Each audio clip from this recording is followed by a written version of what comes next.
ಕಾಕಾಜಿ ನೋಡಿದರು ನಿನ್ನ ದಿವ್ಯ ರೂಪ, ತೋರಿಸಿದೆ ನೀನವರಿಗೆ ವಿಠಲ ರೂಪ. ದಾಮೂವಿಗೆ ವರ ಕೊಟ್ಟೆ ಸಂತಾನದ್ದು, ಅವರ ಮನಸ್ಸು ಅದರಲ್ಲಿ ಸಂತುಷ್ಟವಾಯಿತು.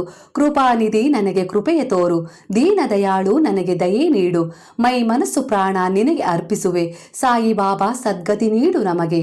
ಮೇಘ ನಿನ್ನನ್ನು ಗುರುತಿಸಿದೆ, ನೀನೊಬ್ಬ ಮುಸ್ಲಿಂ ಎಂದು ಮನದಲ್ಲಿ ನೆನೆದುಕೊಂಡರು. ನಿನ್ನಲ್ಲಿ ತೋರಿಸಿದ್ದೆ ಈಶ್ವರನನ್ನು, ಮೇಘ ತಿಳಿದು ಸೇರಿದ ನಿನ್ನ ಪರಮಪಾದವನ್ನು. ಎಣ್ಣೆಗೆ ಬದಲು ನೀರನ್ನು ಹಾಕಿ ಹಚ್ಚಿದೆ ಬೆಳಕು ಕೊಟ್ಟೆ ದೀಪಗಳಿಗೆ. ಅದನ್ನು ನೋಡಿದವರು ಮೈಮರೆತು ಹೋದರು, ಕೇಳಿದವರು ತಿಳಿದವರು ಆಶ್ಚರ್ಯಪಟ್ಟರು. ಕುದುರೆಯನ್ನು ಕಳೆದುಕೊಂಡ ಚಾಂದ್ ಪಾಟೀಲರು 2 ತಿಂಗಳು ಮನಸ್ಸಿನಲ್ಲಿ ದುಃಖಗೊಂಡರು. ಸಾಯಿ ನೀನು ಅವರಿಗೆ ಕರುಣೆ ತೋರಿದೆ, ಕುದುರೆಯನ್ನು ಕಂಡು ಹಿಡಿದು ಅವರಿಗೇ ಸೇರಿಸಿದೆ. ಶ್ರದ್ಧೆ ತಾಳ್ಮೆ ಮನಸ್ಸಿನಲ್ಲಿ ಇಡು, ಸಾಯಿ ಸಾಯಿ ಎಂದು ದಿನನಿತ್ಯ ಜಪ ಮಾಡು. 9 ಗುರುವಾರಗಳ ವ್ರತ ಮಾಡು, ಜಯ ನಿನಗೆ ಖಂಡಿತ.